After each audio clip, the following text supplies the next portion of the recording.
What's up, guys? This week I am in the Windy City. That's right, I'm in Chicago. When you think of Chicago, you probably think of the Cubs, the music festivals, the gorgeous architecture, but it also has an insane food scene. And I'm gonna take you to some of the restaurants that Chicago natives tell me would be a sin not to try. And there's only so much of the incredible food choices that we can cover in just one weekend. Let's go.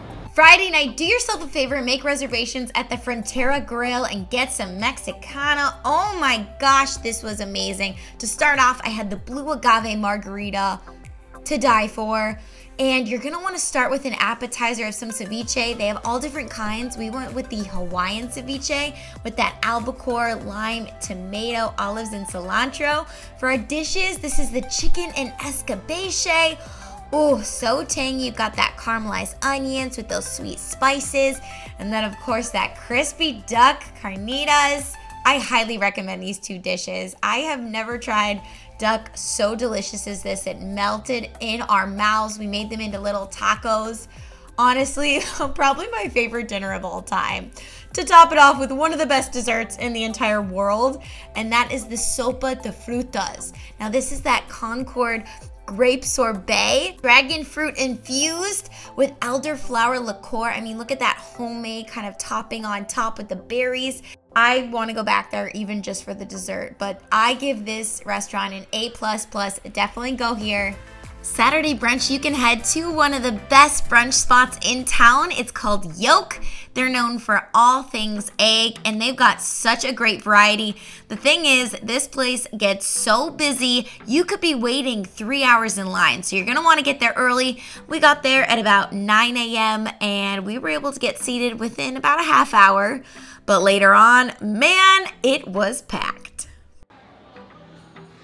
So something that's really cool and different and unique about Yolk, you can actually BYOB, so you can bring your own drinks to get some breakfast or brunch with some friends. So you could bring a 6-pack of beer or maybe champagne, and they actually have carafes of all different types of juices that you can pair with it.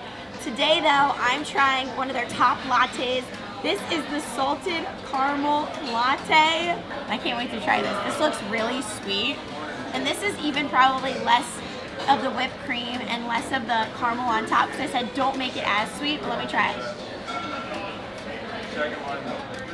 Oh my god, that's perfection. That is straight up perfection. And their food was even better. We went with sweet and savory. Check this out. This is the Yolk Berry Bliss. It's their house-made Greek yogurt, fresh berries with almond granola and honey, all on top of their French toast. Wow, this was definitely one of my favorites. But we paired it with the Santa Fe frittata, and this is probably what I ate the most of. This was just so good and savory. You got the eggs, bacon, avocado, a little bit of jalapeno, green onion, and seasoned potatoes. It's all scrambled and baked. On top is this pepper jack, cheddar cheese, Swiss, and sour cream. And oh my god, guys, you guys are gonna be so full, but it's gonna be so worth it. All right, take it from me, we gotta work off that breakfast, especially if we're gonna save room for that Chicago pizza that you know we gotta get. I suggest biking along the waterfront. I mean, the views are out of this world. They're just so beautiful. You've got the energy of the city. Everyone is walking, biking, just kind of cheering each other on. Look at those views. I mean, you've got that great balance of the coast life, the waterfront, and also city life. All right, guys, it is lunchtime in Chicago, and I need a drum roll, please.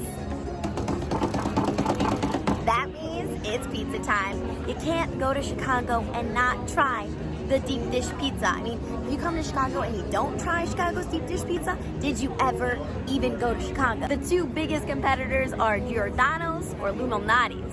So who do you think has the best pizza? Let me know in the comments below. But today we're taking you to Giordano's. So deep dish pizza, by far the best pizza out there. I know a lot of people always will turn around and say, oh, New York is better, New York style is the best kind of pizza. Personally, I'm a true Chicagoan, born and raised here in the west suburbs. But Chicago pizza is by far the cheesiest, the sauciest. In my opinion, it has the most flavor. Giordano's Luminati's. There's two big differences. Why I love them both? Illuminati's butter crust. Who does not love butter crust? Like, it's crunchy. It has that nice bold flavor of it all, and it's just, who doesn't love butter? That's the reality, right? The difference is they're not as cheesy, they're not as saucy, you know? Giordano's loaded with cheese, loaded with sauce, really delicious on that side. So if you really were to balance them, you have to ask yourself, what is it that you love? So we're at the Millennium Park location. It is outdoor dining here. So how it works is all the tables are first come, first serve. You can actually pre-order your pizza up front, wait probably about 45 to an hour of time, take a seat wherever you can grab one and enjoy. So I've been told not to use silverware, even though I really want to. Oh my God, this looks so good and so cheesy. Oh.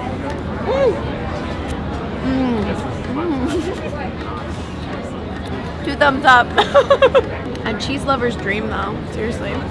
So after you get that lunch, let's be real, it's delicious, but it is heavy and filling, and you're gonna feel like you have a food baby, or at least I definitely do. You're gonna wanna get some sort of exercise in, maybe a little walk. You could pick up a straggler, a good looking one like this one. And then of course, we're gonna take you to an epic dinner. As you stroll along the city, definitely be sure to check out the waterfront. I mean, what a fun aspect of the city that makes Chicago really unique. Definitely grab some drinks before you head to dinner. There are different spots along the river you can go to. You've got a city winery for some delicious wine, and you also have Tiny Tap for some brews. My crew went with the brews. This is called the Living Your Best Life dance. I am just so happy being in the city, if you can't already tell. For dinner, as if we didn't have enough Italian, we're going to River North's Porcellino, and I am so excited to try some of these dishes. We started off with some appetizers with the calamari, the stuffed mushrooms, the burrata cheese. Definitely recommend those three. For our dishes, Alan went with the fettuccine alfredo with Asiago cheese and crispy prosciutto. Looked delicious. One of our other members of our group got the baked burrata lasagna. I mean, does it get much better? Burrata cheese in lasagna. Holy smokes. I went with the fettuccine cremini brodo, and this was a special of the month. Now mine had delicious mushrooms, and brodo actually stands for broth. So although it had a really good truffle flavor, it was much lighter. I would probably want something with a little bit more taste, but overall, this restaurant is fantastic. Definitely recommend. Lots of different flavors with the dishes. Ask a lot of questions because a lot of it is in Italian, so make sure you know what you're ordering. One last spot you gotta check out here in Chicago, whether you're on a weekend trip or a week-long trip or more, and that's a brunch spot. Now, I've been told that this is kind of like a bougie IHOP type of pancake house. It's right across from Millennium Park. It's called Wildberry Pancakes and Cafe. You gotta get here early though, because there are a lot of people in line. We're here at 9 a.m. and there's already so many people in line. You put your name in at the front, they call it over a loudspeaker, your whole party has to be here. But I've been told it is fabulous, especially for people who love waffles, pancakes, and more of the sweet versus savory things in the morning. Obviously, we gotta check it out. I have no idea how we even were able to do this brunch after this weekend, but let's be real, we did it for you. I went ahead and got the banana coconut cream pie crepes. So freaking delicious with that shredded coconut and graham cracker cookies and caramel on top. John went with the fried chicken and waffle, and you've got that candy bacon on top with the jalapenos. So good for someone who likes a little bit of that kick and a little bit of that spice. And Alan went full-blown sweets. He went with the cinnamon roll pancakes. Wow, this was cream cheese frosting on top with the cinnamon sugar glaze, powdered sugar, and cinnamon. Woo! We are gonna have to run a marathon after this weekend, that's for sure. Alright guys, I hope you enjoyed eating with me. Of course, those are only a few of amazing restaurants in Chicago. There's still so many other different types of cuisines and cultures that you can experience. You can only do so much, and if you try to cram it all in, you're gonna feel sick or bloated, and you just don't want any of that. So also make sure that you're getting in some exercise in between all of your meals. And what I would say is, because you saw a lot of those long wait times at almost every restaurant we went to, you wanna make sure that you schedule your reservation reservations at least a week ahead of time for those restaurants that you can take reservations for. And for those that you can't, plan early. So then you get there, you don't have to wait that long, and you can, of course, munch the delicious food. Thanks so much for watching, guys. I hope you're able to try some of these incredible restaurants, and let me know in the comments below what I should try next time I'm in Chicago. Don't forget to subscribe, and of course turn on that notifications button so you never miss a video. See you next time.